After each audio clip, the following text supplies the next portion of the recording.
Hello, welcome back to Always Almost There, a Goose podcast series on storm sound. I'm Brian, aka Jive Goose. And I'm Neal. And I'm Ryan. The four of us are here today to talk about Goose's Dripfield Fall Tour. Now, before we dive in, if you didn't know, we recently started a live show that we like to call Day After Show, which means the day after every single Goose concert, we go live on social media and YouTube to talk about the previous night's show. We'll be doing that for the upcoming TABoose run, Goosemas, etc. So subscribe to Storm Sound on YouTube so you don't miss any of those. It's a great way to get involved right after the show, do some first listen analysis, if you will. And that's been a lot of fun. Don't you guys think? It has been fun. Yeah, super fun. Everyone should jump on and comment. The more comments, the better, please. We love crowd participation. You know what I love more than crowd participation, though, Neal? Mushrooms? Mushrooms. Today's episode of Always Almost There is sponsored by Eversio Wellness. Eversio functional mushrooms are here to help right now, whether you are gearing up for a show, going to sleep afterwards, or recovering and restoring the day after. With a wide range of health benefits, Eversio mushrooms help you make the most out of the moment through the ancient healing properties and their highly potent fruiting bodies. The organic certified therapeutic potency and their planet positive refill system are two of the many standout reasons that Eversio is my choice supplement. Be clear, chill, balanced, energized, protected, focused, and calm in the moment with Eversio mushrooms. Use code STORMSOUND15 for 15% off your order, available to ship anywhere in the US or Canada. All right. Pretty good. That was really good. Thank you. So, fall tour. Let's dive in, First show, Richmond, September 29th. Coming off of a month-long break for the band. I think they hit it pretty well off the bat. Feels like so long ago. It does feel like forever ago now. It was. The tour felt really long. And it wasn't longer than, a tour normally is. Yeah, and I mean, obviously, like you just mentioned, Ryan, I mean, we left our kind of detailed feedback in the Day After Show archives, if anybody cares to go back to that. So not to go into a ton of detail here tonight, but yeah, I mean, I think Richmond, it was a 2-night run, and I think it was a really nice kickoff to this tour. Just geographically speaking, which I don't know if we touched on much before, this was a really cool tour. You didn't get a lot of your kind of classic stops. I mean, we just got that kind of Southeast, Texas swing, some Missouri dates. Yeah, you know what I mean? It was actually a really cool, a really cool tour geographically speaking, if you will. So, but yeah, Richmond was really good. I mean, obviously night one, we got the really big Rosewood Heart. Mm-hmm. That's probably going to end up in everybody's 64 somewhere. And then, the other really interesting thing was the Spain. It was the bust out. The Chicoria. Yeah, the last time it was played was April 16th, 2016, a 462 show gap. But yeah, this Rosewood set the tone for, a lot of jams that we'd see come throughout the tour.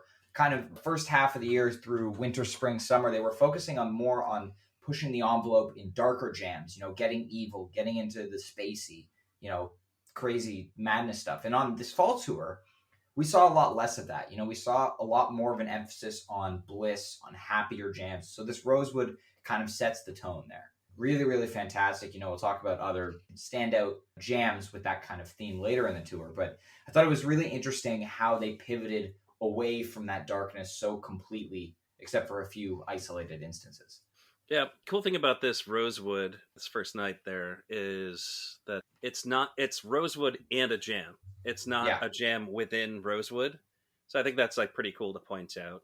And then, of course, Spain was awesome.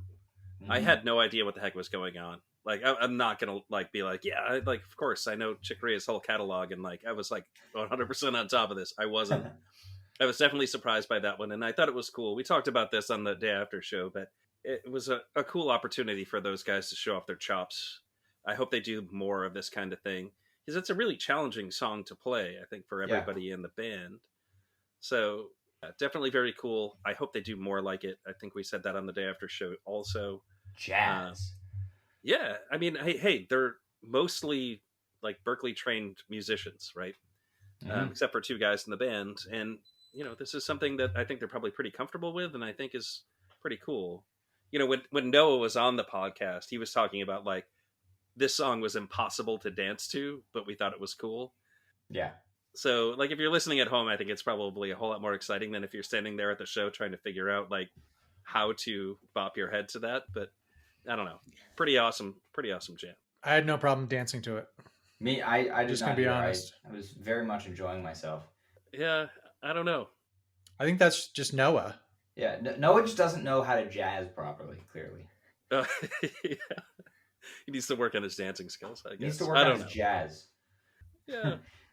Well, and another thing we talked a lot about on the day after shows was covers. Mm-hmm. We had some lively conversations around covers, and so yeah, really cool that Spain was kind of the first cover of the tour, and it was so amazing. I didn't think we'd see it again during the tour, but yeah, I mean, I'm definitely still hoping that we see that again. Maybe at Goose. We'll talk about TABoose a little bit later, but just as long as we're talking about Spain, with the TABoose shows, I mean, I don't know, they probably won't do many covers, and I would hope they wouldn't, but I think when you're doing that single set and, you're kind of showcasing to, some of these other fans, Tab fans and whatever, maybe that's not the time for a lot of covers. So maybe Goosemas, we get Spain again, because I really do want to hear the song again. I would not complain about seeing it Goosemas.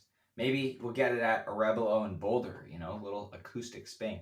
One can hope. I'm so damn jealous that you guys are going to be at that show and I'm not, but I'm not flying out an extra day early.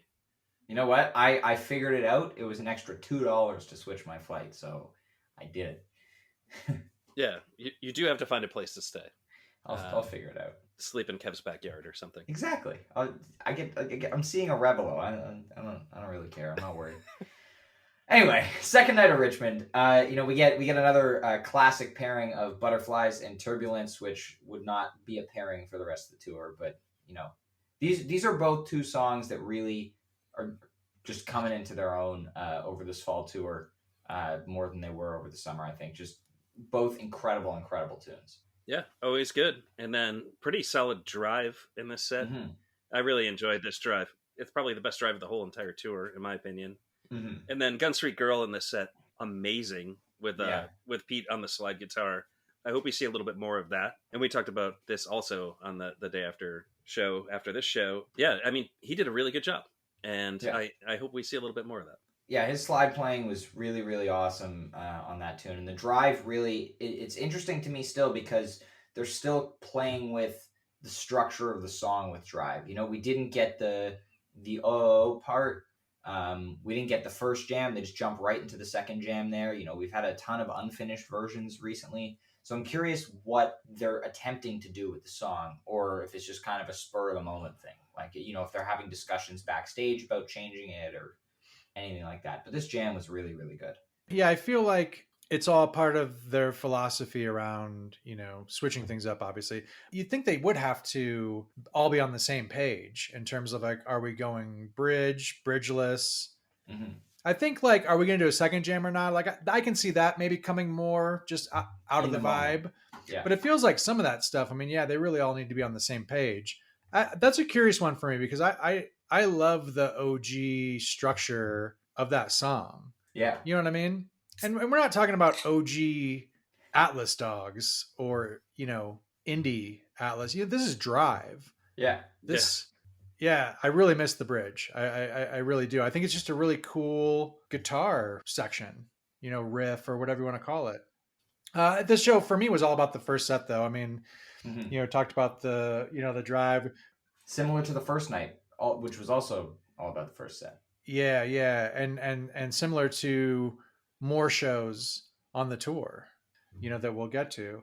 And, and this was just the one, the really big, extended Can't Get You Out of My Head, the longish Hot Tea Encore, the short Born, just didn't do as much for me as night one. I definitely preferred night one of this opening stand. What's interesting to me is how many times this tour they utilized that album Born Hunger Site transition. Because it was a few. It's been coming more. We haven't had a Born with jam since Dylan, if I'm not mistaken. Which I'm okay with. Born doesn't need to jam. but it's interesting how much they're pairing it with Hunger Sight. I think it could stand on its own. I think it works really well. And I get that it's still, it's the Dripfield tour. They're still showing off the album, but I feel like it's getting overutilized a little bit. I don't know. Nobody ever got mad at the Dead for doing China Rider or Scarlet Fire. I mean, That's fair. if they want to keep them together, they keep them together. It doesn't really matter. They should bring back the slow build Born, though. Yeah, but this show definitely did have the triptych everybody wanted, which was Born, Hunger Sight, and then Can't Get You Out of My Head. Yeah, that's what everybody was looking for. The can't get I was trying to make a thing like Driptych, but it doesn't work with no, it doesn't work. No, it's the kick you in the balls stick. Well, oh man. Well, hey, look, hey. So let me just tell you real quick. Yeah. That is the thing that's got to be running through your head though when you're at those shows. It's like, oh man, Born, Hunger Sight, awesome, and then you got to be thinking to yourself, oh man, are we going to get Dripfield? You know what I mean? Yeah, we were all I just wanted to say, yeah. After being at Red Rocks, that's dangerous because I can tell you how disappointing you can end up leaving yourself if you set that expectation and you think you're getting this Dripfield. Hey, expectations are the thief of joy. That's true. Yeah. And we know what they say about joy thieves. We do, don't we? Oh man. Well, we can move on to Atlanta here. Talk about this show. This was a really, really strong show. More evenly spread compared to the previous two for sure.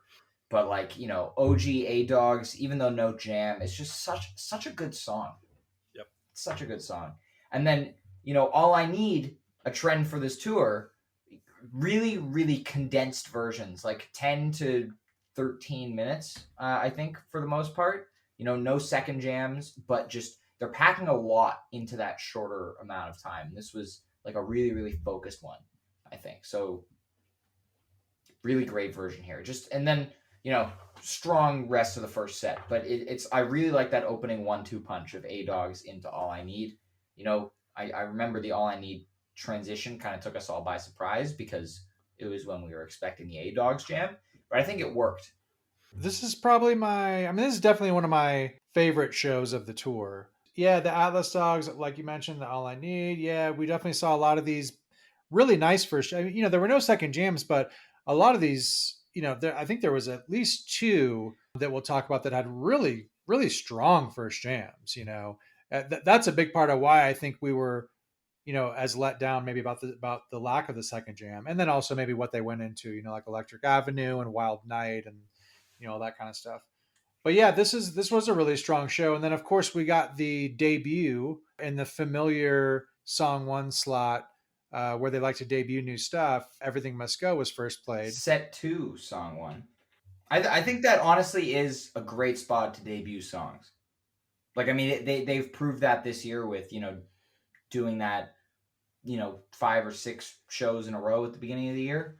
7 shows even. But yeah, that's a great spot to debut songs. And I remember we weren't that hot on Everything Must Go when it debuted, but I think it's grown on all of us quite a bit since. Yeah, for sure. Really nice creatures. Not your standard run of the mill version. I had a nice little jam here before they shammed it.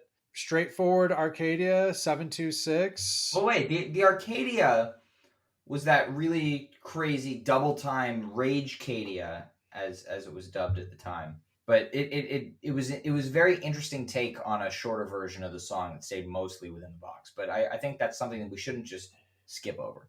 Yeah, no, for sure. Yeah. Really, really unique jam in the Arcadia for sure.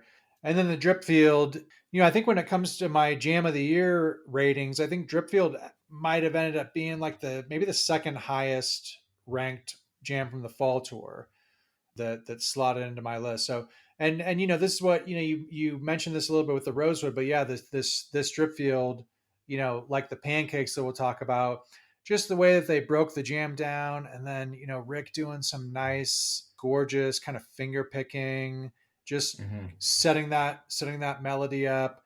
And then from there, just turns into just this, really beautiful jam.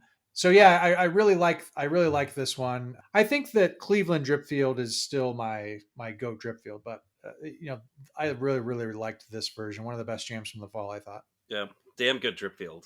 For a while there, like I wasn't sure. Like I did a lot of listening to Cleveland side by side with this Dripfield, but this is like the centerpiece of this show, right? This Dripfield is great.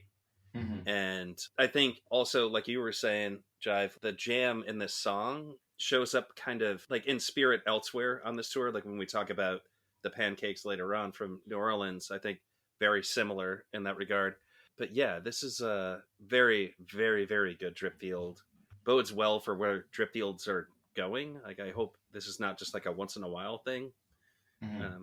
But like, awesome. And then, other thing to point out about the show is that this is like the second night of like going into kind of one of these like kitschy covers, like out of one of their like pretty cool, like not necessarily jam vehicle songs, but yeah, like we had like Hunger Sight, Can't Get You Out of My Head, and then like tonight or the night before, and then tonight we had Creature Shama, which is like a classic, I guess.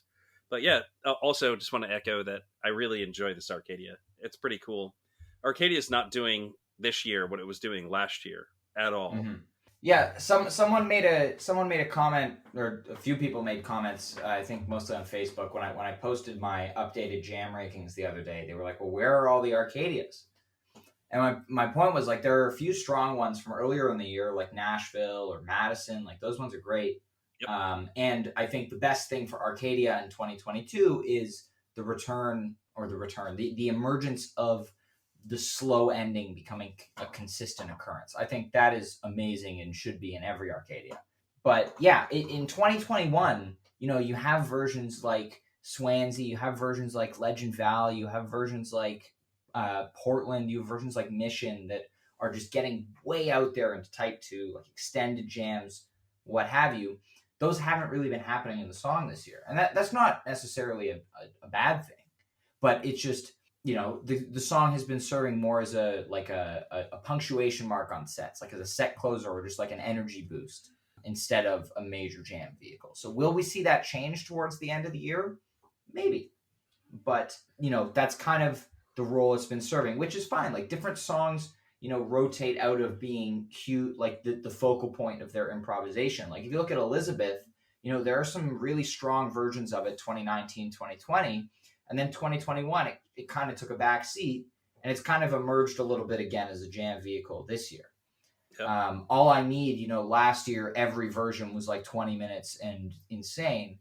This year, we've had multiple 35-minute versions of it, but also this fall, they were all 10 to 15. So, songs serve different purposes in different time periods.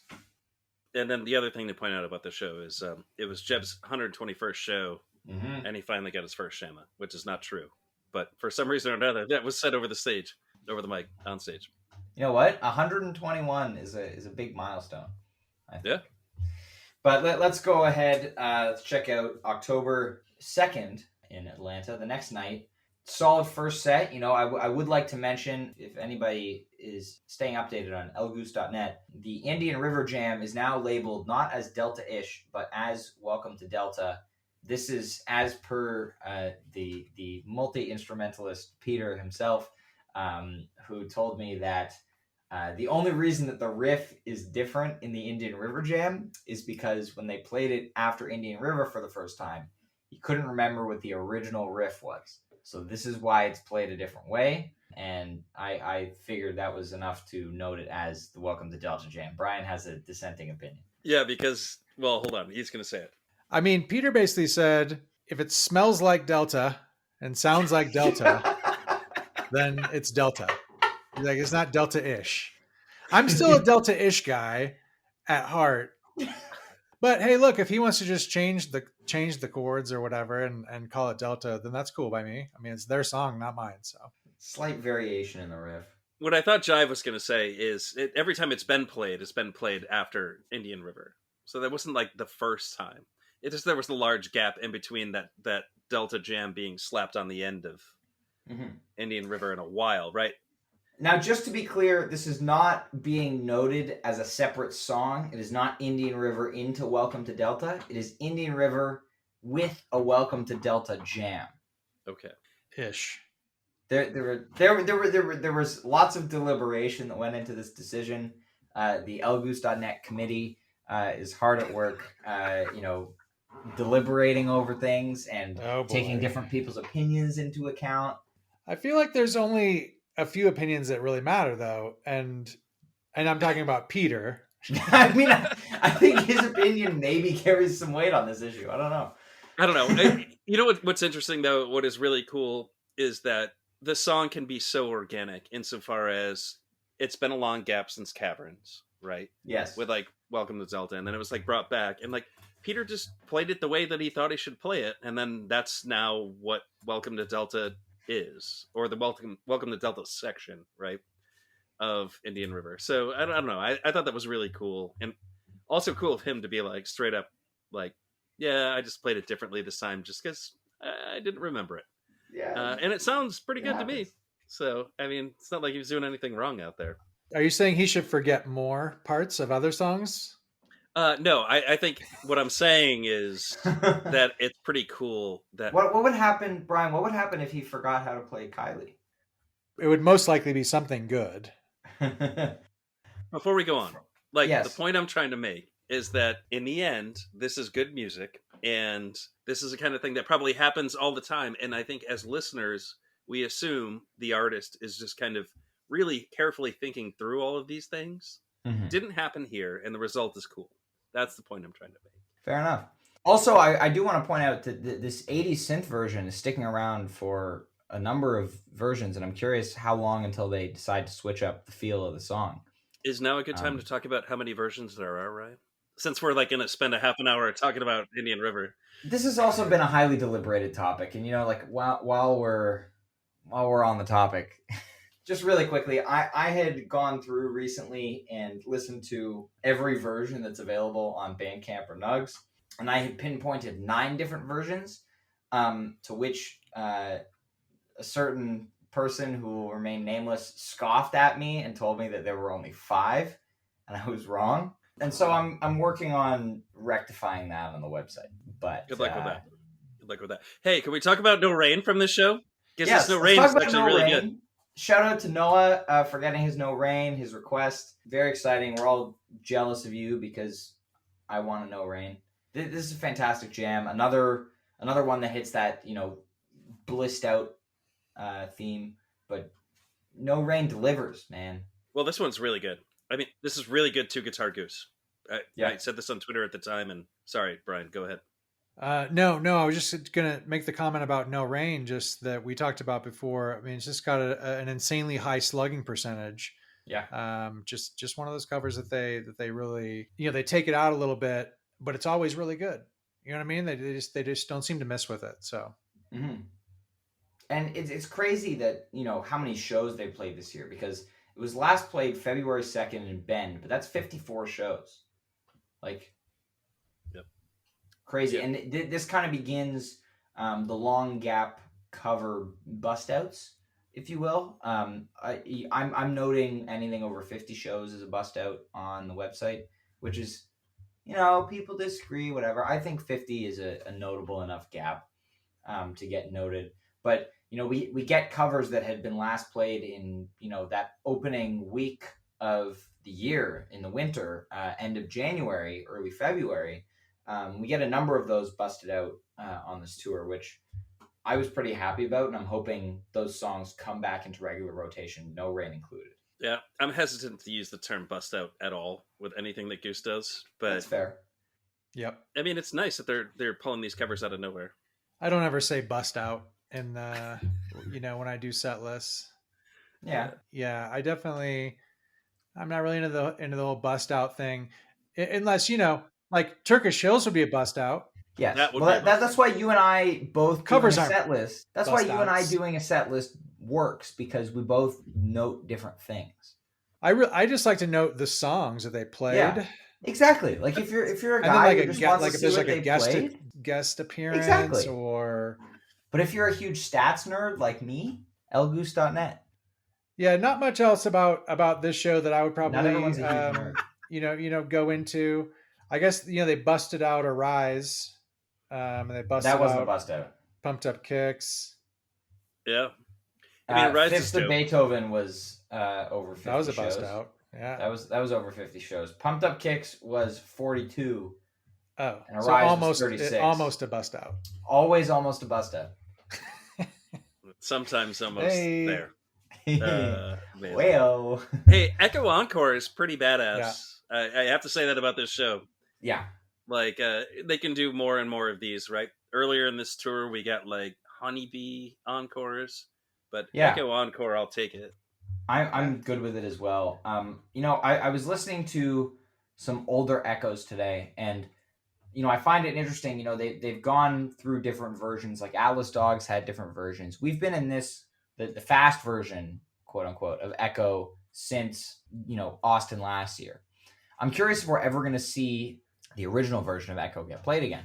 I'm okay if it doesn't, because as someone who was initially hesitant on this fast version of Echo at the end of last year, it's really grown on me, especially because of how well it jams.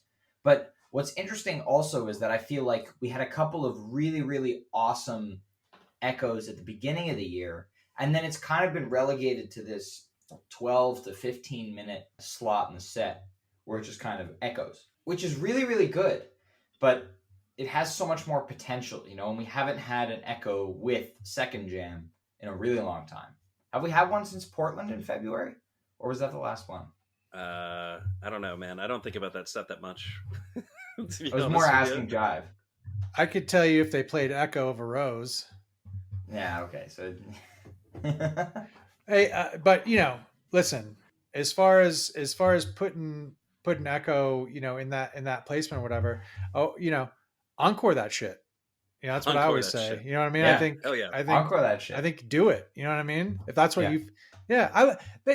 and they really do mix up encores. You know what I mean? They don't, they don't tend to fall into a lot of, kind of encore ruts where they're doing a lot of the same stuff. I mean, they really do mix it up. And so I definitely appreciate that. But encore definitely, I think, caught everybody by surprise. I mean, I think that was a pleasant encore surprise for everyone. I remember that being a pleasant surprise for my fantasy score as well. Yeah, we've managed to avoid fantasy discussion until this point, but I think that one saved me as well. I think I'm not going to get into it until I start having PTSD the last couple of shows of the tour. Let's let's definitely do. I mean, we're definitely gonna do a fantasy wrap. Of course. So, because Neal has brought up some really good points about like overall score for the year and things like that I think we should reiterate. So, but hey, let's move on to St. Louis. St. Louis. Hey, listen, I want to start. Let's. And I know we want to kind of move through these shows a little bit quickly because we did the day after shows and whatever. But listen, we need to start St. Louis off with a tale of a man who Matt Gainey really, really wanted to hear a song and was totally okay to buy a ton of merch in order to hear that song. We have gotten a quote around $20,000 was the approximate amount of merch that Matt would have had to buy had he been held to the original offer. And to be fair, he was ready at the end of the show to go back and buy all of the merch. Oh yeah. But he did tell us, if you want to go back actually to the day after show talking about, I believe it was the second night of New Orleans when we had Matt on. So if you go back to the day after show from October 7th, the second night of New Orleans, we had Matt on. He told us his whole story about this show. Go check that out. Matt is an amazing person, donated big to Groove Safe. Amazing guy and great story. And we thank him for the Jeff Engborg. Yeah. I mean, Matt brought his checkbook, to the show. And so he was ready. That's big. You know what I mean? He was ready to go. Now he did end up, making a donation. He tells this story. The merch thing didn't quite work out. And even after the show, he tried to still hook that up. So he ended up making a sizable donation and then did some matching. So really good job by Matt. He's a really awesome guy. In fact, I won't give all the details, but there were a few people that worked with me on doing some, just kind of some like a drawing for a few sweatshirts, and Matt was involved with that as well. He reached out to me and wanted to be a part of that as well. So just a super cool dude. Yeah, I was really happy to have him on day after show. And yeah, man, cheers, Matt, for the Engborg, which, to get into this show a little bit. obviously, I mean, that was kind of the story of that first set, along with the Jive Lee, I'd say for me. I mean, those were. I was gonna say we can't skip over the Jive Lee and just go right to the Angborg here, because this Jive Lee is just amazing. This is honestly, again, another song that kind of had a lighter 2021. This Jive Lee is, I think, the one of two on my playlist. There was a third that recently became a casualty of being below number 64. But this and Art Park are still very much on my playlist. Like, a couple of amazing Jive Lee jams. It's 16 minutes, and if you think about it, the whole song is jam. So you're getting so much more improv than you get in any other 16-minute song, really. So, but this Jive Lee is just relentless, hot fire for 16 minutes. Yeah, it's a good one. I mean, anytime you get like 28 straight minutes of some kind of jive, that's something to be excited about. This is true. So you get like, the Jive 2 and then the Jive Lee. That's like pretty awesome stuff. I think, Peter did some pretty awesome synth work in that Jive Lee, which is always great. Shout out do that to that prophet. Yeah, I have no idea which instrument he's playing. I just know it sounds like a synth to me. The prophet. And then, the other thing to note about that Jive Lee is that it had a pretty cool section that is awfully close to Dragonfly, which is the common occurrence. The Danny Rosewood's Dragonfly tease. And then, of course, the super fast ending of that, which actually becomes a theme throughout the rest of this tour. They kind of do these super fast endings. So the drums just kind of went bananas in that. So awesome. And then, of course, the Angborg, which was pretty great. Which actually, to note about the Angborg, Rick plays some parts of the song in a different way than he played them when the song got played a few times in the winter in February and March. So if you go back and do an A-B listen between any of the three versions, Seattle, DC, and Royal Oak versus the St. Louis one, you'll notice that Rick's parts sound a little bit different, which it's interesting to listen to. Some little geekery for you all, if you will. Sure. I think the thing to talk about in this show, though, is Magic Carpet Ride, right? Like, that's what we're here to talk about. Well, so hold on a second. Let me jump in real quick. So, you talked about that, the hyperspeed ending to Lee. Yep. Something that we'd see. I mean, yeah, the This Old Sea in set 2, obviously the huge highlight, of this show. But just to kick off the set, we did the Hunger Site, Sans Jam, but kind of going into the Magic Carpet Ride. And so, I was just thinking about how, we saw like the All I Need, going into covers, versus having it the second jam, the Wild Night, and so the Hunger Site, Magic Carpet Ride, it just makes me wonder, you know what I mean? Like, sometimes I feel like when you drop Magic Carpet Ride there, I'm thinking to myself, oh, well, it was either Hunger Site Jam or Magic Carpet Ride, or, oh, it was either All I Need Second Jam or Wild Night. And I know for me personally, I'm always thinking like, oh yeah, I would have rather had the All I Need Second Jam, than the one. So like in a set like this, we look at Hunger Site, Sans Jam, Magic Carpet Ride, Arrow with a big jam, C with a big jam, and then, SOS to close it out. What if you did Hunger Site, Sans Jam, but you went right into Arrow? And then you had that big Arrow jam, and then maybe you do Magic Carpet Ride at some point, or maybe you don't play it. I mean, you don't have to, but you know what I mean? It's like, sometimes I just feel like with song placement, and again, this is always this is like a personal thing. It's like, I have my own hangups on some of these things, but I look at that set and that's what I think. I'm just like, oh yeah, maybe you just push that Magic Carpet Ride down a little bit so that it doesn't appear to be in the place of something. You know what I mean? Like something that you're taking a jam out of and then dropping that cover into. You know what I mean? Play it somewhere where it doesn't feel like it's instead of something that I would rather see. But again, that's just my thing. I don't write the set list. I wish I did sometimes. I think I could come up with some really cool ones, to be honest, but they do a really great job overall. I mean, 99% of this stuff is done so well. I just like to point out these little ones just for the sake of conversation. Yes. Well, shall we talk about This Old Sea? I mean, I think that's the one to talk about. I was joking when I said, let's talk about Magic Carpet Ride. You know what?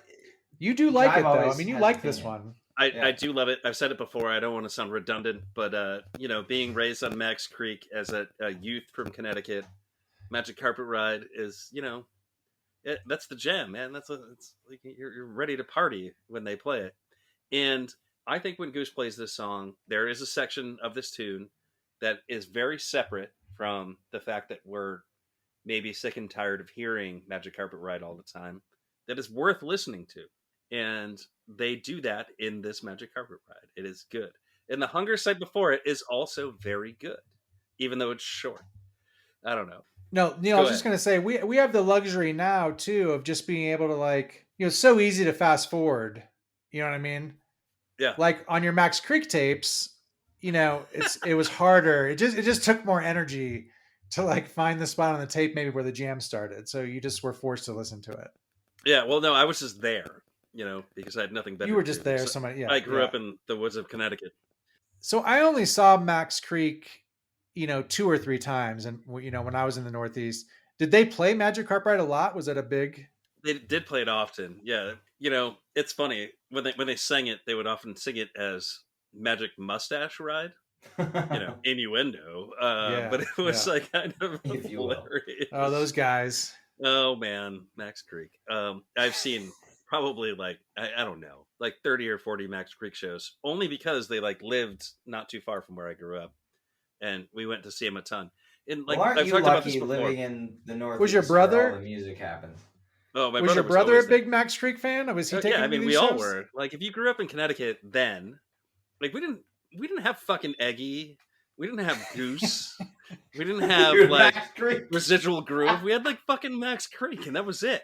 It's the only thing we had. And then we had Shakedown, which if you grew up around here, Shakedown was a Grateful Dead cover band with a dude playing guitar who looked just like Jerry. And I guess he's still around. Fantastic human being. I've met him a zillion times. But yeah, that's all we had, man. And we had another band called 420. I think. I don't know. Long story short, occasionally Fish would come through the area.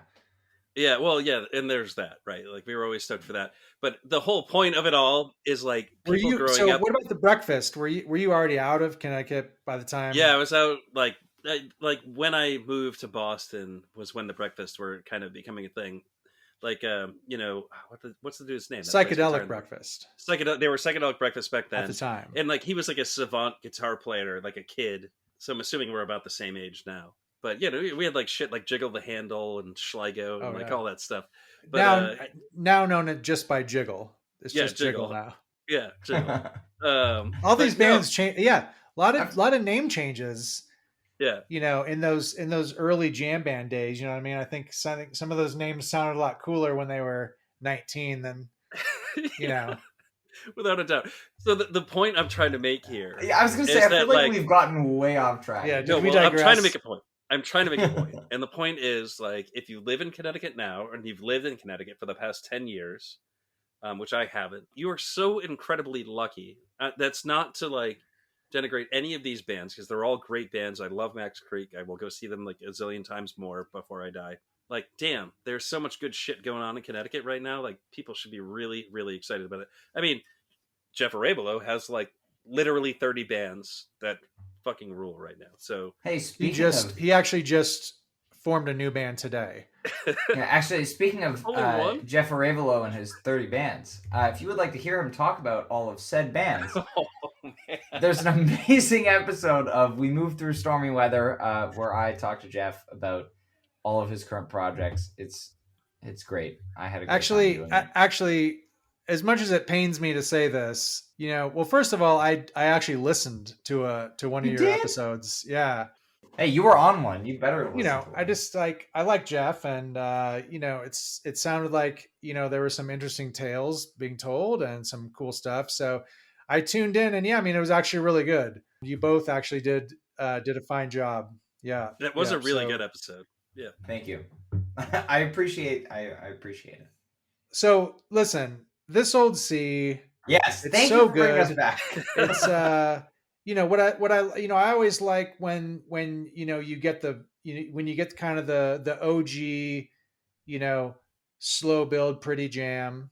So you get that, and then you get a bonus, some really good bonus jams here, which chills it down, does some cool stuff, and then goes into the, really upbeat kind of, it's almost, Ryan, you'll probably be able to talk about the structure of that last progression, but, and it's not circusy, but, just a really upbeat, fast progression, and they just crush it. Really awesome, unique ending.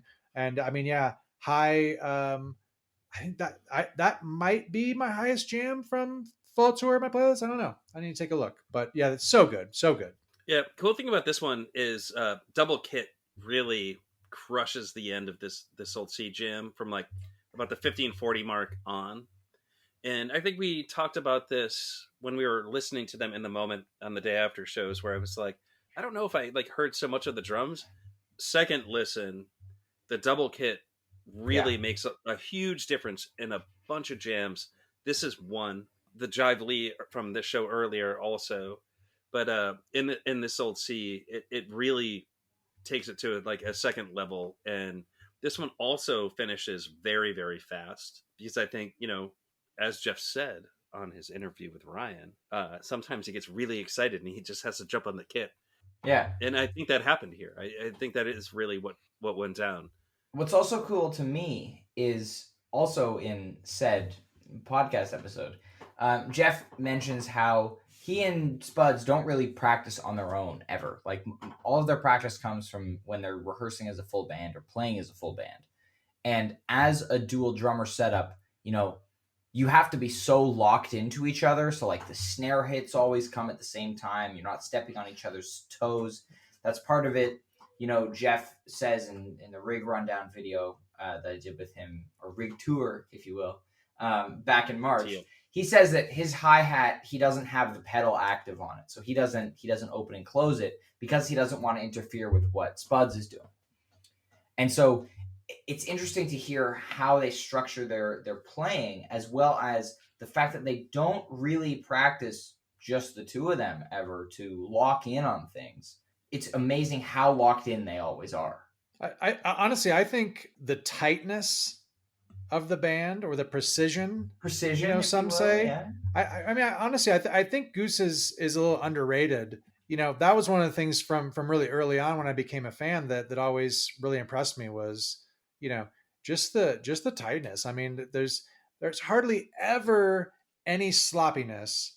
You know what I mean? When we talk about, sloppiness or things, it's usually about, it's one person, just flubbing, right? Mm-hmm. And that happens. But in terms of, there's never, obviously there's no train wrecks, but I mean, there's never anything even close. I mean, these guys are always, really locked in with each other. And I think that, I don't know. I think, like I said, I think they're underrated in that area. Yeah. Yeah. So it's my second, by the way, it's my second highest jam, actually, not my first. The Pancakes.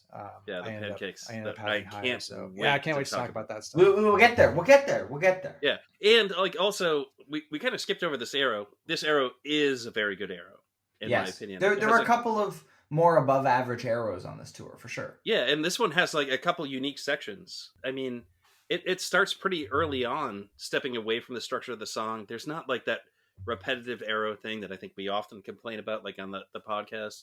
This is a good arrow. It's worth listening to, in my opinion. But we should probably talk about New Orleans, because New Orleans, another really strong first set here.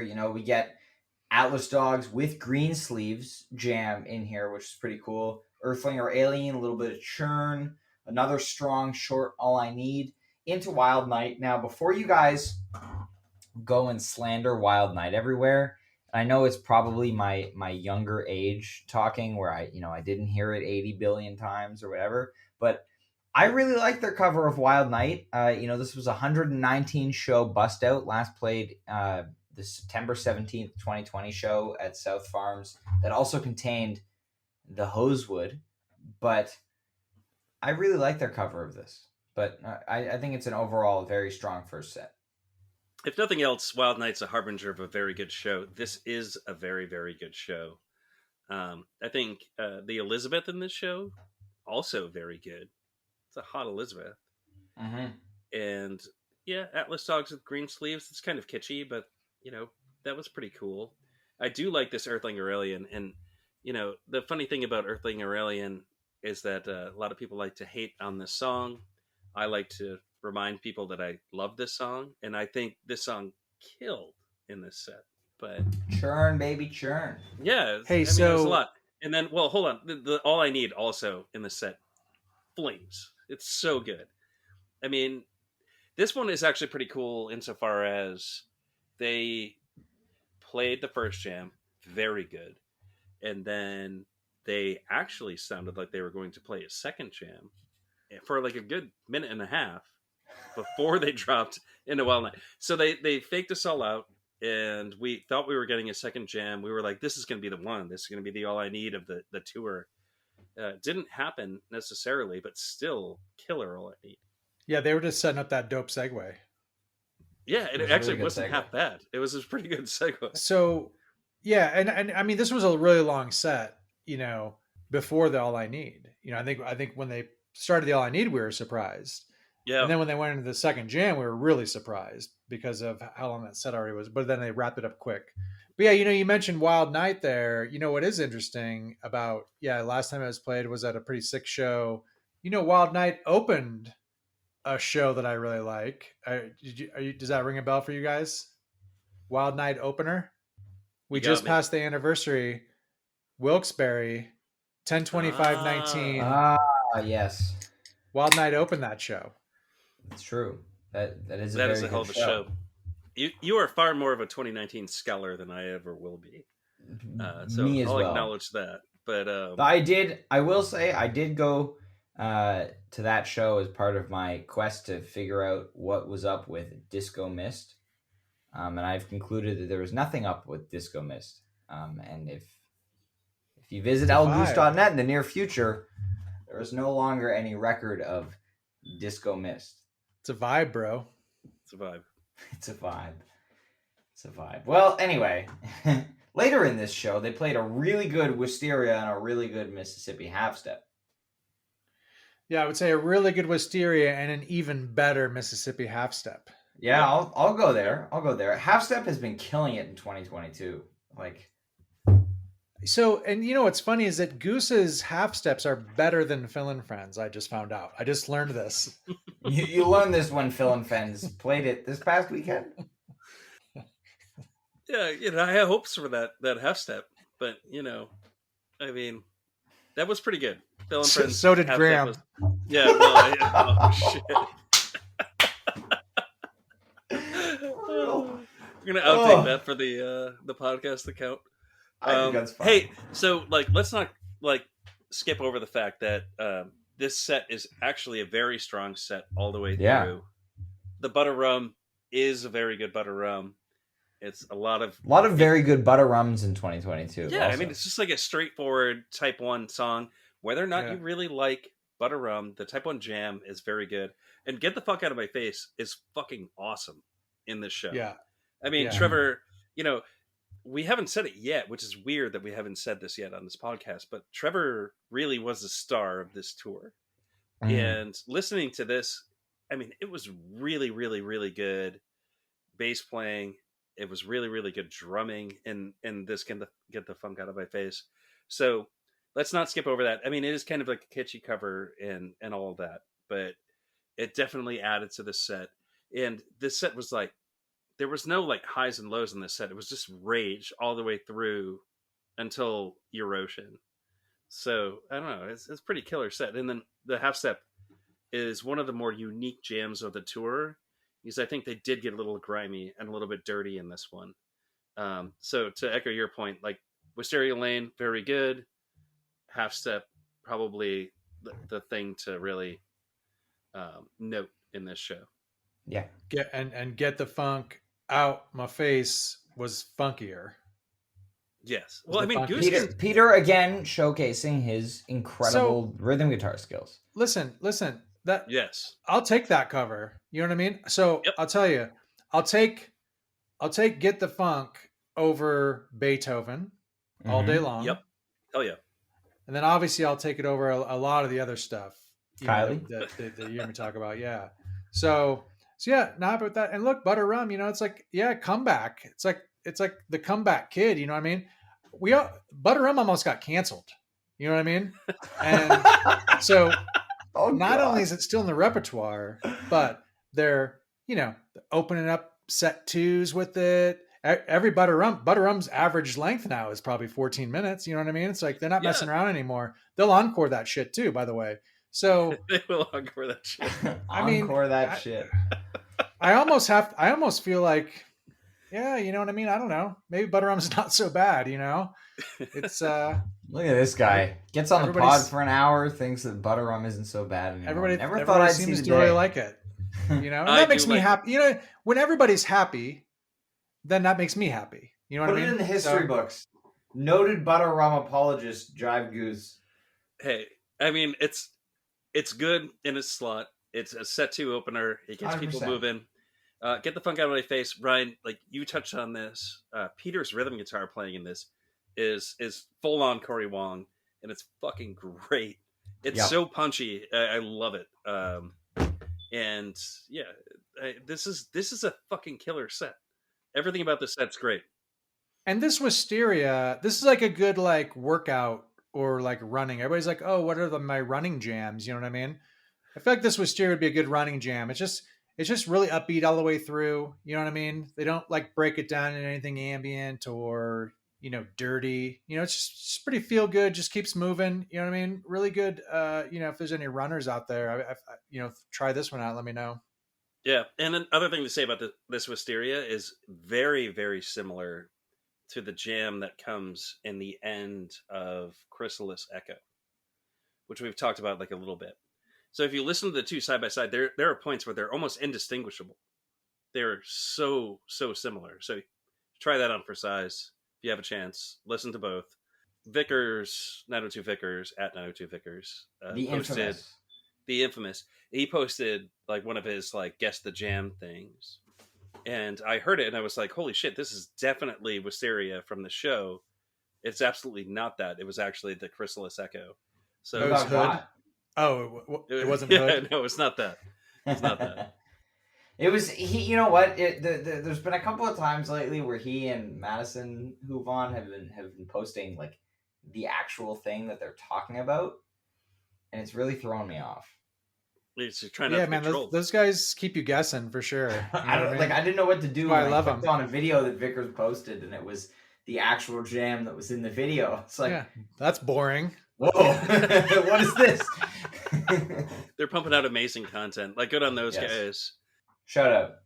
The most recent one with I think it was like the video of Perry, and then the Went Gin over it that Vickers did. I mean, that was perfect. It was so perfect. It was unbelievable. If I didn't know Went Gin note for note, I would have been fooled. So I mean, he's killing it. I wouldn't. It sounds like fish. Goose and fish do not sound the same.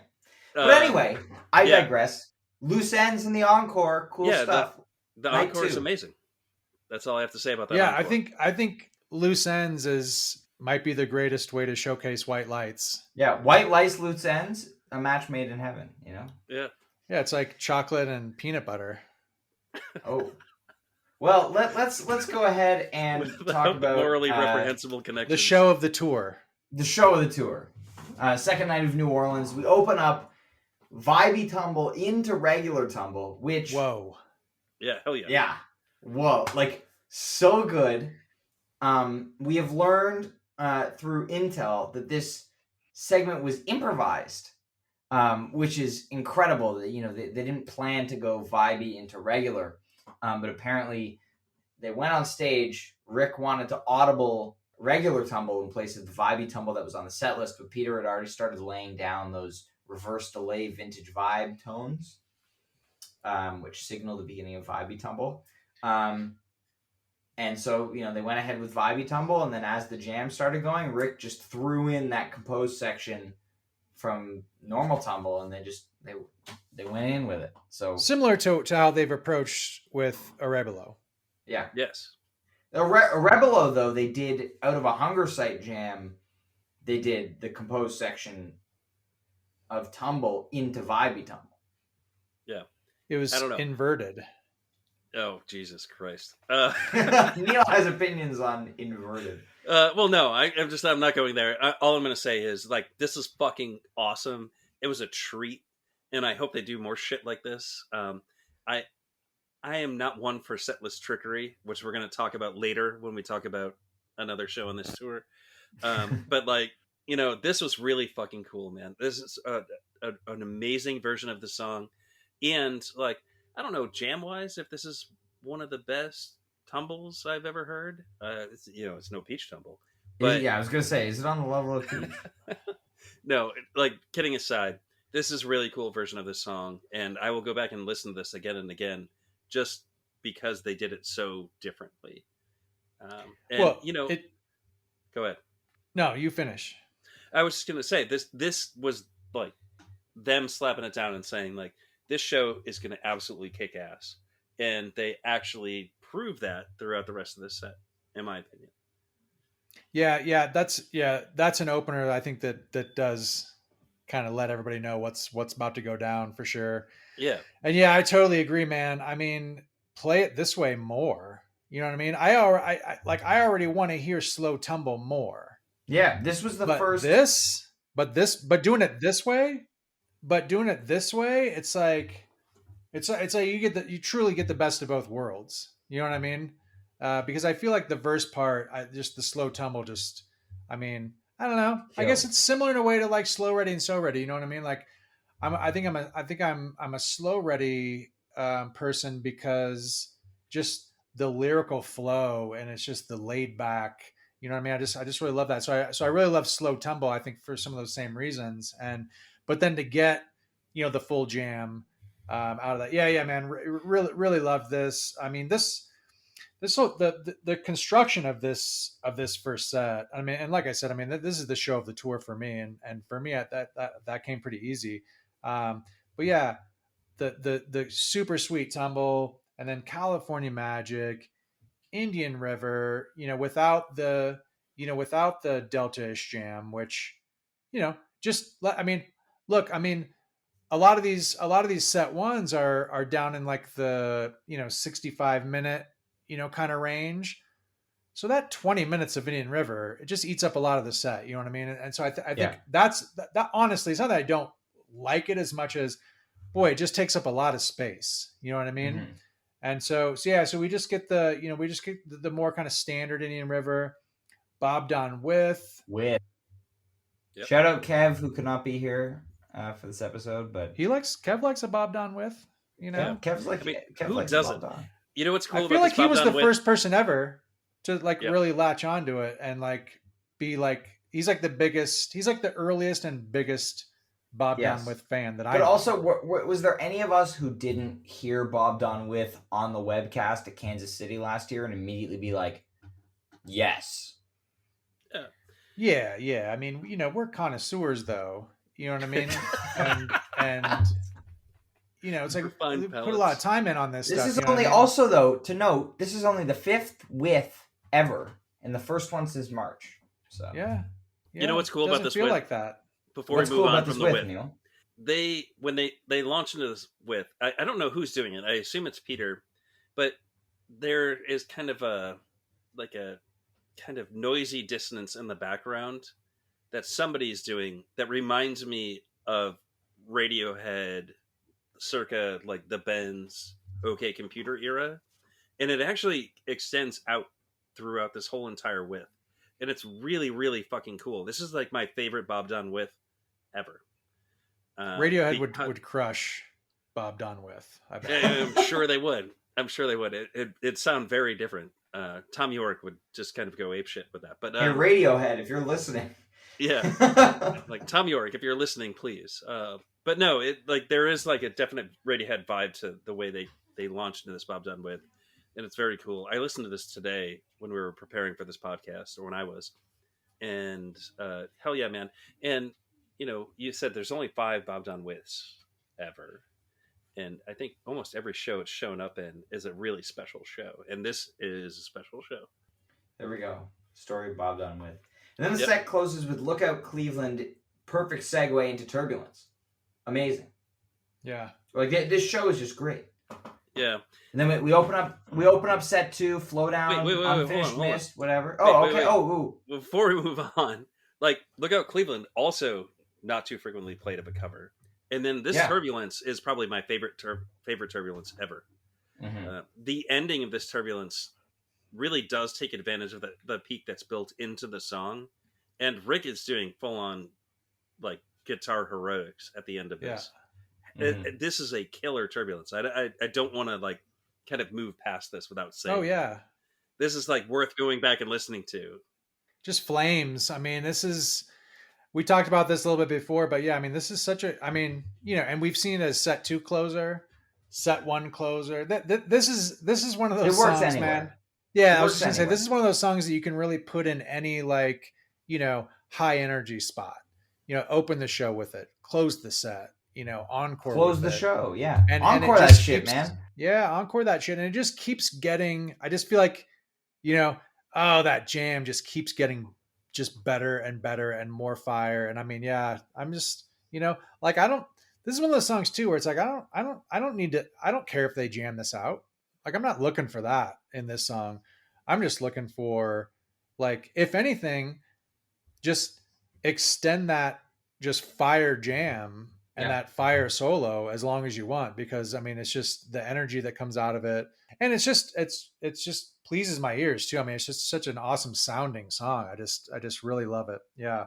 But yeah, Ryan, to move on to set 2, I mean, I feel like, Flow, if you told me, hey, does your favorite show of fall tour have a set 2 that opens up with Flow Down and then an Unfinished Mist? I'd probably be like, no, of course not. That doesn't sound good, but the Pancakes that follows the Unfinished Mist is a thing of beauty. It's a work of musical art. Oh, this is my favorite show of the fall, and this is my favorite jam of the fall. Hell yeah.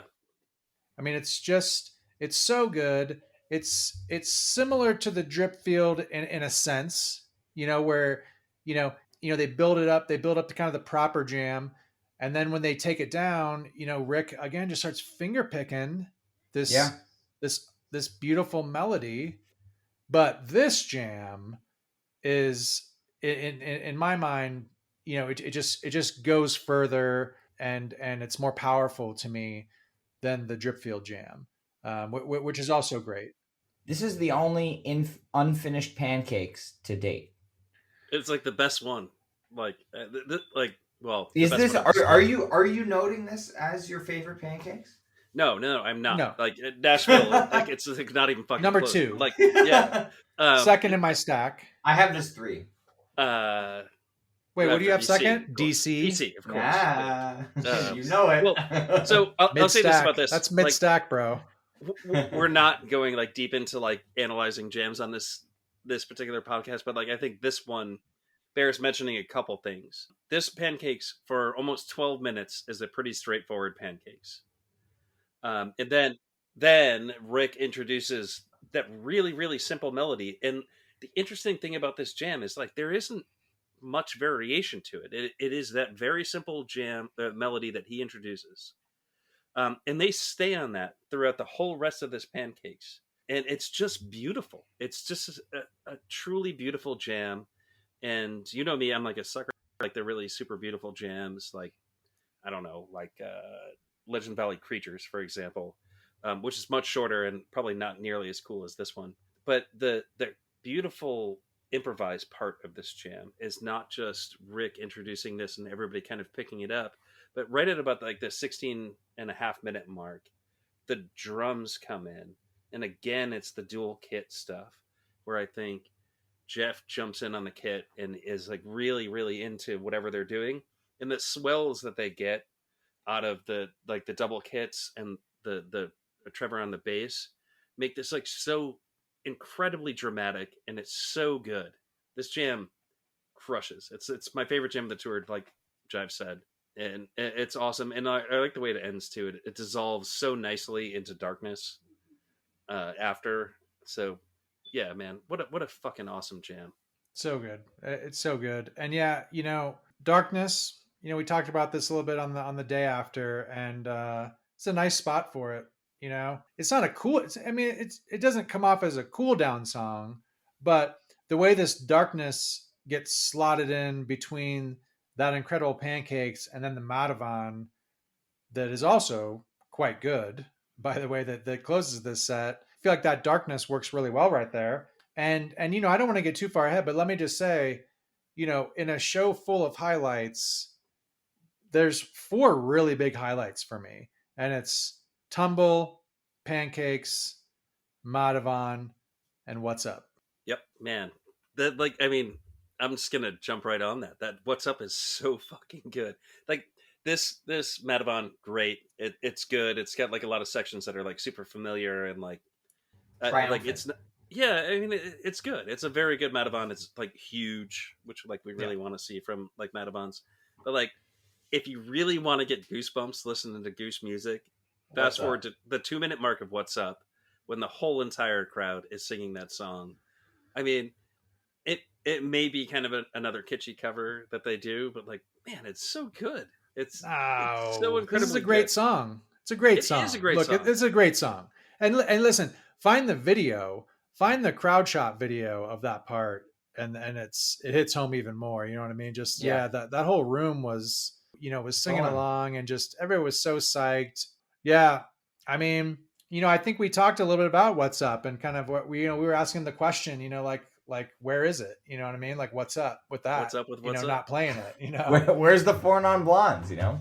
And so, you know, coincidentally, you know, it popped up, you know, shortly after that. And yeah, I mean, I was fired up, dude. I mean, I truly, truly like this song. I think it brings back really good memories for me. You know, that's definitely part of it, but it's just such a good song. And I just love, I don't know, it's one of those many covers that it's like, I just love the service that Goose gives to these songs. You know what I mean? It's like, it's like tasteful and fun, and, you know, musically, like they take it seriously. You know, they don't fuck around with these songs. You know, they just do it so well. You know what I mean? They really pay tribute to, you know, these songs. And for this one, I guess it's just more personal for me. I just love it so much. And I was so happy to hear it.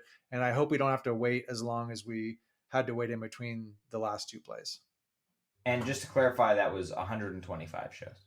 So is that would we call that a bust out? Oh, we call that a bust out. We definitely is that a double bust out? No such thing. It's bust out. Like, are there levels of busting out? Unfortunately not. Let's move on. So just a bust out, or it's not a bust out. Yeah. So, I mean, Goose does make this song their own, I think. Yes. Which is really cool. I mean, sometimes artists can do that. And I think they do a really good job of that. Like, this is nowhere near on the level of like Johnny Cash singing Hurt, but like they do have that kind of ability to like take a song and make it their own. And it sounds very different than the original composition. Maybe this one doesn't, but like, I don't know, there's something about it that I think Goose really does kind of take in and make it a Goose thing. And it crushed, obviously. Yeah. Well, let's move on here. I'm excited to talk about this show because I was in Austin for 10 days, so was lucky enough to be at the Stubbs show. You know, going into it was interesting because this was the first Goose show I wasn't going into expecting massive jams, I think. You know, I saw them, 5 times in the spring and then again in June. But I went into this show thinking, okay, it's a late night for ACL. Probably just going to be a lot of fun. And it was. You know, I was there with my mom, my dad, and my brother. My mom got Echo of a Rose, which she was really hoping for right off the bat. My brother got the Redbird that he had very vocally requested from every single member of the band that he had seen at Art Park, which was really funny. But just a really, really, fun night, I think. Nothing that I go back to and revisit a ton, except for maybe the Creatures, which, people have been talking about, hits on those kind of thriller-ish themes. But the crowd was really amped to be there. The So Fresh, So Clean with Big Boy was just... Ain't nobody dope as me. I'm just so fresh. It's true. So fresh, so clean. So Fresh, So Clean, I've listened to 10 times more than any other song from this show. That makes sense. No, seriously. so good. It's it's it is short. really You know what I good mean? So you gotta play it a couple times to to get the full to get your effect. fill. You know what I mean? Yeah. But I also I was excited to get Fish in the Sea. I hadn't seen that before. Rockdale with Griffin Goldsmith of Dawes on drums. Jeff does some really cool stuff on guitar. It's very subtle, but he's not just kind of absent-mindedly strumming throughout this song. Like there's a couple of moments where he stands out a little bit, but otherwise pretty standard fun show. Nice non-core Empress. Yeah, well, yeah, I've got a couple things to say about this show. Yeah. Yeah. Everything Are you going to must go back? go. You're going to take us back to So Fresh, So Clean, right, Neal? Well, no, actually, I would Okay. say something about 3 songs in this show, 4 songs. Everything Must Go was kind of the next step up for that song, and I think after that show, we were like, wow, this song's going somewhere good. And I think when you hear this last version on this tour, like then you really get the gist of where the song is going. And I think it's a pretty spectacular tune. So very good in this set. And then the Redbird in this set, I think bears mentioning because it was dedicated to Greg Lage, if I'm pronouncing his name correctly. They call it the Greg Bird. But Greg is like a Goose fan that suffered a traumatic brain injury. And he's been kind of recovering, and his wife has been helping him with that recovery by listening to Goose music. So really cool of the band to dedicate this song to him and his recovery. His wife posted an update yesterday about what's going on in his life, and he's actually awake and moving, and there's a long road ahead for him. But it's worth mentioning here that like this is something that the band did to dedicate to him, and it's like something that's helping his recovery. And I think he's got a long road ahead of him. But really cool of them to do that. And then of course this Creatures in the show is actually like a let me just say also, yeah, just big vibes, out to Greg. And yeah, for sure. Yeah, let's hope that that even if it is a long road, that it is a road to full recovery. And yeah, really awesome that that's the community too. I mean, Goose is tuned into what's happening. You know what I mean? So good job by them to kind of not only be aware of what's going on, but then to make it a point to to give them a shout and a dedication. So yeah, good stuff. Yeah, wish him the best and his family the best. Pretty cool. And then the Creatures in this show is worth going back and listening to. The interesting thing about this Creatures is it has a very unique Creatures jam that is very much in the Type 1 structure of Creatures, which is weird, I guess. Like, this one doesn't go off the rails, but it does have that thriller-ish jam within the song structure of the song. So I think that's pretty cool and worth checking out. And then, of course, Peter acknowledging the non-core, which that was exciting. You can debate who came up with the term non-core and like where this had come from. The first time I heard it in my life was Max Creek. No, it was at Terminal 5, not Max Creek. Thank you very much. We've gotten to this point, like we're now into Max Creek jokes and not making Spoon jokes. So like, kudos to you guys. Oh, we'll get to Spoon. Don't worry. For like, the Spoon song yet on this tour. Yeah, well, I'm just saying, like, you guys are doing good. You're like mixing it up a little bit, but so Time to Flee Easy from Twitter, dude mentioned the non-core to me at Terminal 5, and that's a term that I started to use a lot. I'd never heard it before then. I think we've used it a ton on the podcast, and like here Peter is using it on stage. It was exciting that they chose to not leave the stage and to play Empress. I was excited about Empress. Neal, do you remember at Goosemas how I like yanked your arm off when they started playing Empress? Yeah, I got to get fucking surgery, dude. Yeah, I basically did the same thing to my dad at Stubbs. So I like the song a lot. ACL the next night was pretty cool. Great sized crowd for Goose coming out. Blood Buzz, Ohio, really unexpected for me. I did not expect that to come out at the festival, but it was cool. Slow Ready, with the arpeggiator into Drip was cool, but otherwise solid festival set. Not a ton to talk about. we can talk about Kansas City. Oh yeah, let's talk about Kansas City. Kansas City. It's my old stomping grounds. Your old stomping grounds. We're back to the indie groove. A-Dogs, other stuff in the first set.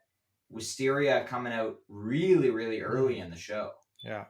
And short a rest long version. and early. Short rest, really early. And really strong. Yeah. Yeah. Great Wisteria. Version. And amazing segue into Jive 1. I love when they kind of, smoothly work their way into that intro out of a jam. If anyone is looking for another great instance of that, Terminal 5, 10, 9, 21 out of White Lights. It's good stuff. So good. Rock the Casbah. Yeah. Unexpected. I was expecting this to come in Dallas for Jeff's birthday. Did not think they were going to be doing 2 Jeff songs this close together. Well, let me also say too, I know we're not talking about a whole lot of fancy here, but I had the Jive 1 Jive Lee combo that night. And so, when you have those songs and they're wrapping up Jive 1, you're kind of thinking, okay, there's a really good chance, especially where they were in the set. I'm thinking, oh yeah, Jive Lee's coming. I'm starting to count those points. So then Rock the Casbah just kind of made me feel a little bit like, oh, I'm not getting my points, and then also, it's Rock the Casbah and not Jive Lee. So, hey, but the first Rock the Casbah in 61 shows. It's fun to see Jeff sing. I don't know, for some reason this is one of those covers that just doesn't do a whole lot for me. I got to be honest. It's fair, it happens. But this SOS did something for me. Yeah, really hot version. And interestingly enough, and also kind of somewhat fantasy related, I wasn't going anywhere near SOS in my fantasy picks because they had just played it in St. Louis. Yeah, a week before, and they played a really awesome SOS in KC last fall. Mm-hmm. So I don't know, something about these Missouri shows and SOS. You know what I mean? Listen, next time they play in Missouri, I may or may not be putting SOS as my 8 point. Well, yeah, now that, but then they won't. You know what I mean? Like they can't always, right? Yeah. Interesting thing about this show is that they played. I kind of bucket SOS and So Ready together in like the same kind of. That's not fair to SOS. Yeah. I guess so. I feel like they get played in like similar slots, or, well, not necessarily, but like they're no jam songs, right? That get people kind of off. I would say that SOS is more of a jam. It's more dynamic. Is. Yeah, I would rather hear SOS than So Ready 10 times out of 10. I think it's fair. I was surprised to hear them in the same show. That's fair. I guess. That's fair. And then we get another classic early second set, Seekers. Something we've talked about a lot on Day After Show. Seekers. Did they move this one? Was this where it was on the set list? Or I know one of the set 2 Seekers recently was an audible, and they had intended to play it in the first set. But yeah, maybe this one it actually was intended to be played in the second set. Yeah, we've talked about Seekers and Silver Rising working better as late set 1 tunes. So, but here's fine. Drive. Rosewood with Rick hitting that When the Saints Go Marching In tease, which we've seen a good amount this year. Set 1 was so good. It happens. It's fair to say. Another great Turbulence and Rum Encore, Yeah, but then for that shit.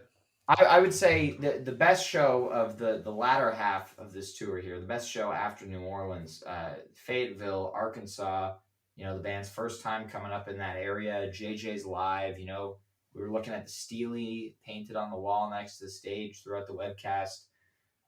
But overall, very, very strong show here, I think. Great Time to Flee in the first set, hinting at some of those spacey vibes.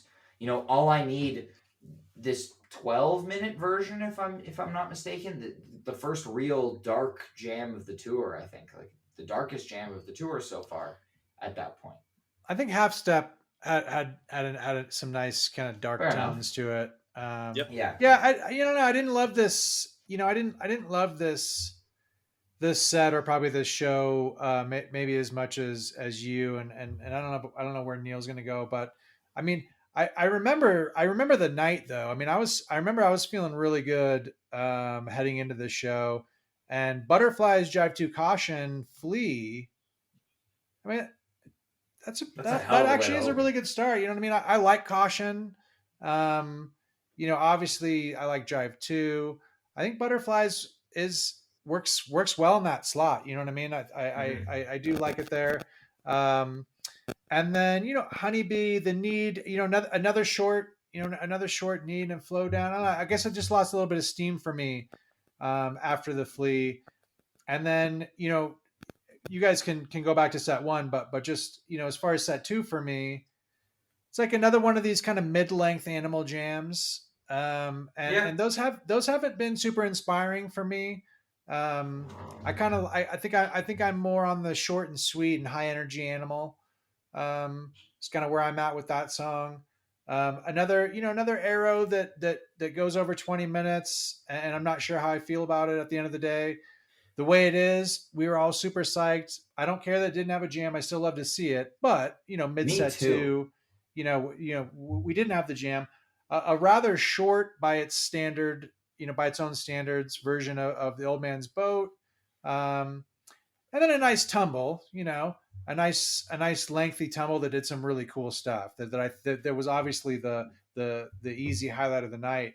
Mhm. But yeah, just generally overall, that this one felt good, not great. That tumble, I think, Interesting. is the highlight of the show. Yeah, The tumble that like is on the cusp of going into Dragonfly for like 3 minutes. Yeah, and there's like Dripfield like tones in that tumble. There's a full Dripfield tease from Peter. We all heard the Dragonfly. It was very prevalent. They went just short of playing the actual riff. Oh, I heard make it. An official Dragonfly tease. I remember that. They didn't do it, man. They didn't do it.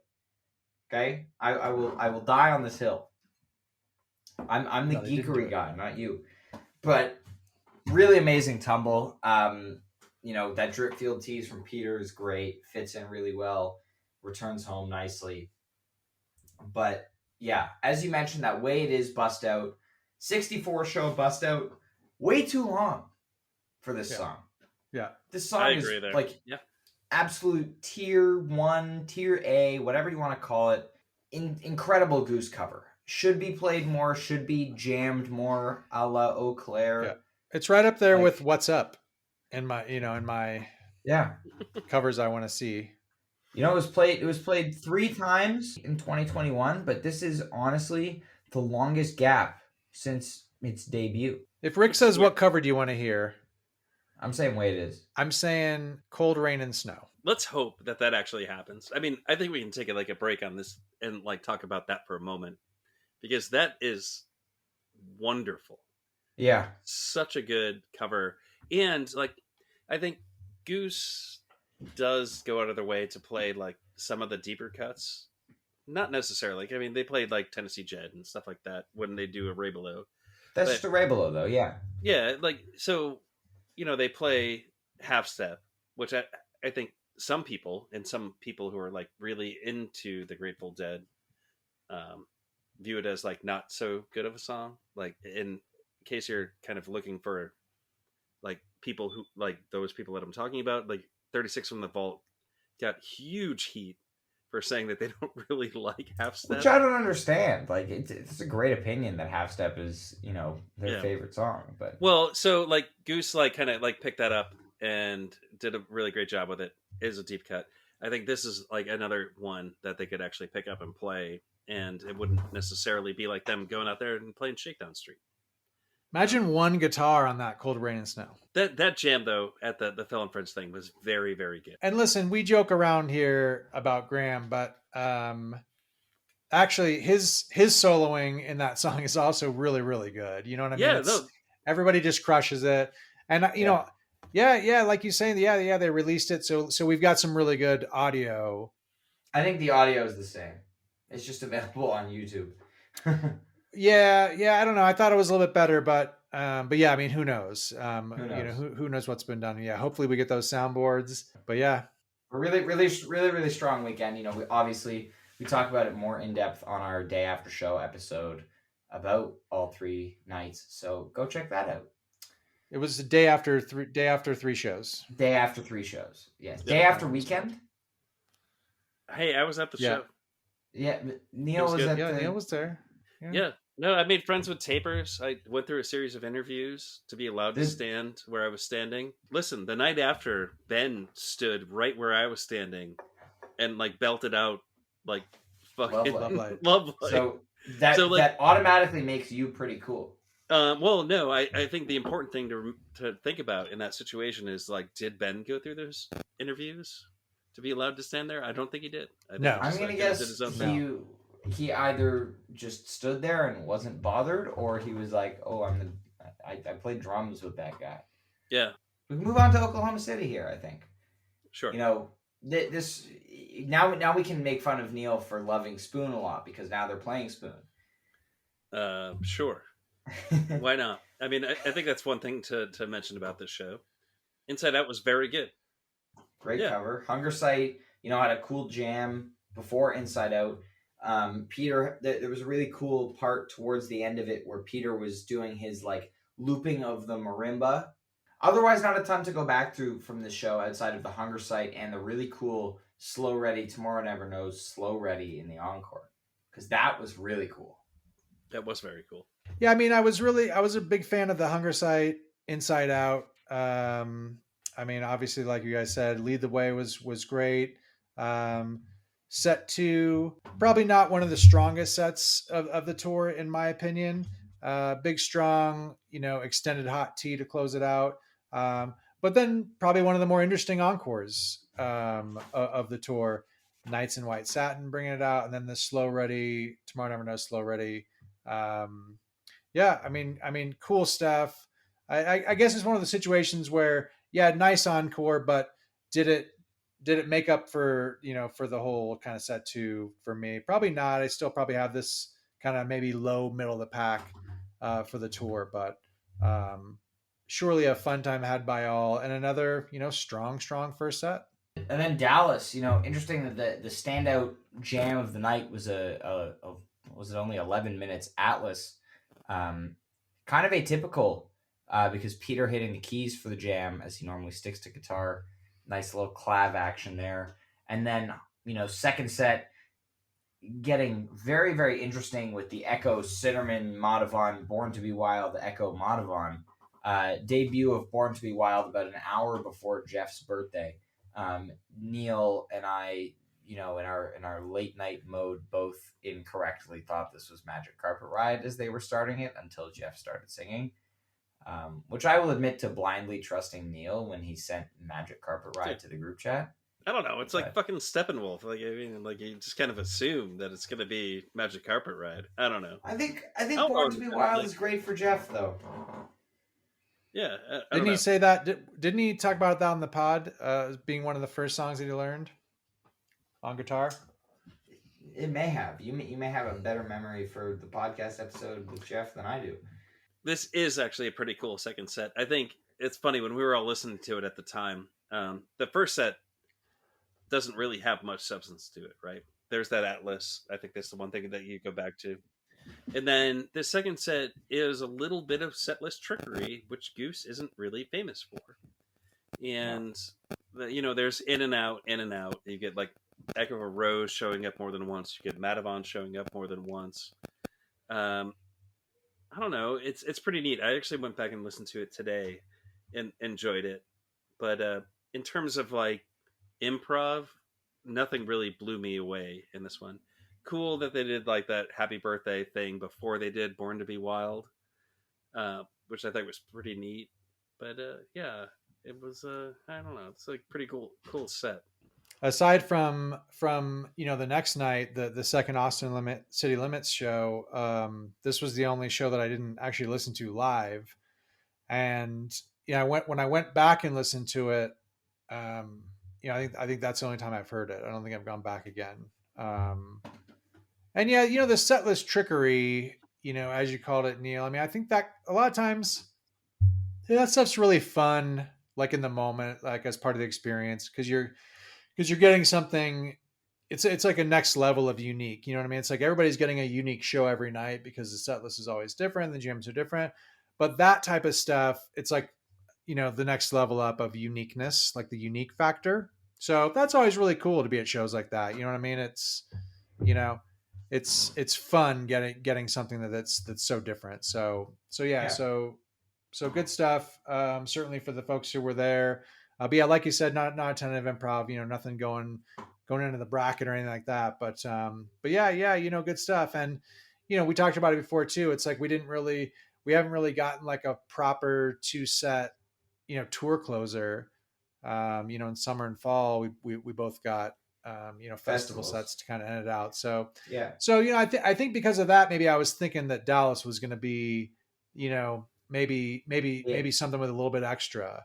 So maybe that set list trickery was kind of like the X factor for them, to try to make it a little bit special, being as it was wrapping up the tour. So yeah, and then ACL night 2. We see the return of the Shama inside joke for Jeff. They play it for him on his birthday at the set list. A lot of repeats from the weekend before, which unfortunately I did not predict for my fantasy, which ended up losing me the tour championship.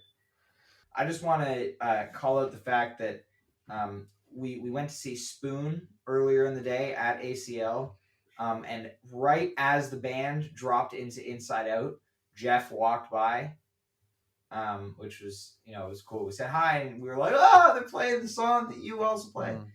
So it was just a special cool. moment. It was a very special moment. But yeah, other than that, second weekend at ACL, just more fun stuff. I don't know.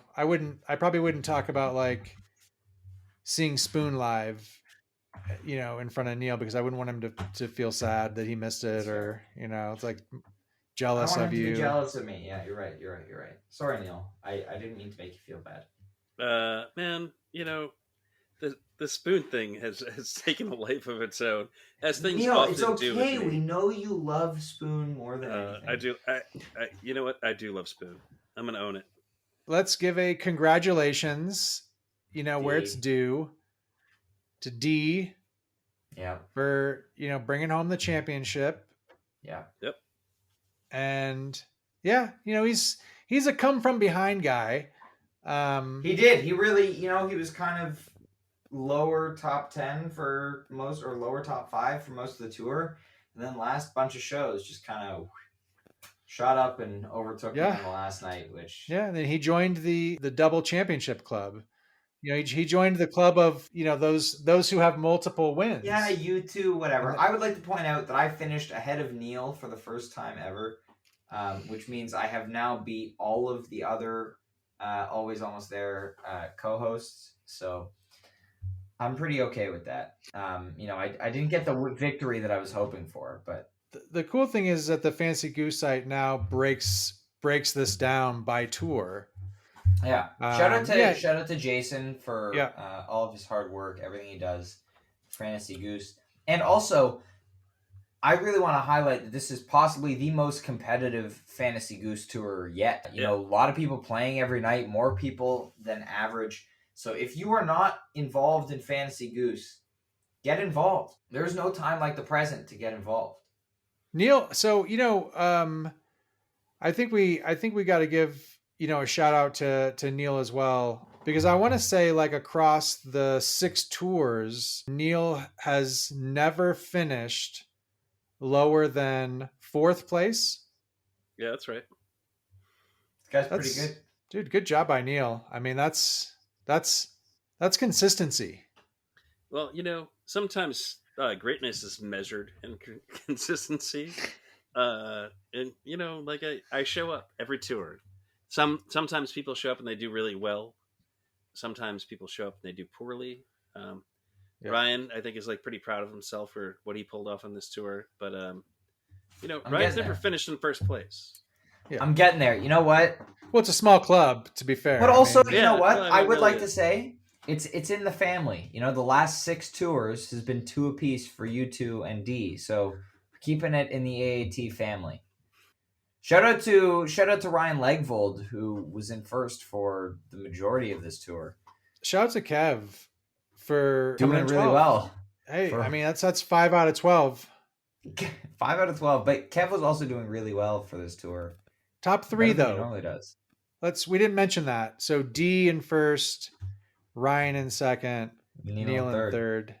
Yep. It's top 3. Was it 3 out of 5, 5 out of 12? I was 4 7, out of 5? so 4 out of 7. 4 out of 7, 5 out of... Okay, not everyone can be in the top 5. It's okay. Yeah.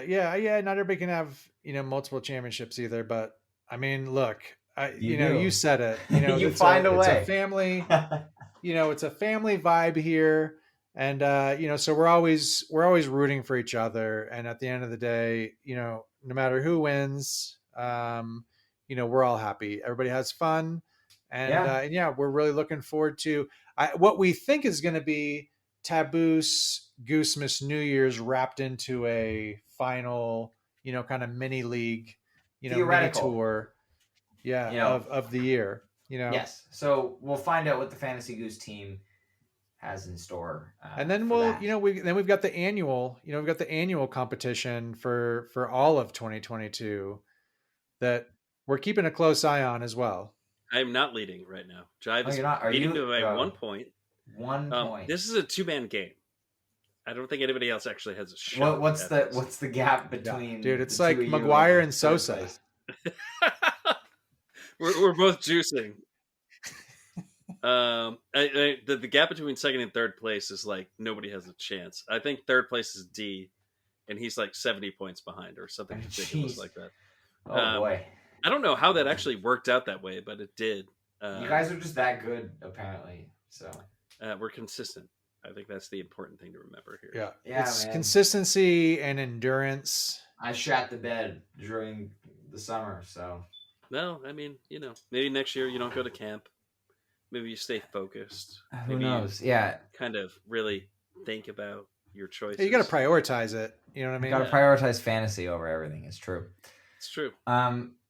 Yeah, you know what? I'm really, really excited for TABoose Tour. I'm excited to see what happens. Neal, you, D, and I all 3 of us will be at the first show in Portland. You and I are doing more than Portland. D's just coming out for the one. Brian, you'll be on the couch for all of them, which the webcasts were actually just announced. I don't like to leave Colorado. I mean, to be honest. I know you don't. I wouldn't either. You're very comfortable where you are, but we now have confirmation as of Tuesday. Webcasts will be on sale for every single night of the tour, which is pretty great. We will be doing day after show lives as usual, but with a twist. We are very excited to be partnering with our very good friends over at HF Pod and the Great Beyond podcast. It will be one big happy podcasting family. Dude, every talk day. About a family. Yeah. It's a big family, a lot of us. But 3:00 p.m. Eastern every single day after TABoose Tour, we will be live with our good friends from those podcasts on like so many different social media platforms. I feel like the HF Pod crew is like super professional. Yeah. And like, considerate. You know what I mean? They don't fuck with each other. You know what I mean? Like sometimes I wish they did more. They do a little bit. Degree. They do a little bit. When I've been on, the only jabs that happen are like, Jonathan gets made fun of for being old, but that's about it. Well, listen, but so that's like class act. You know what I mean? Yeah. They kind of set the they're the pace setters. You know what I mean?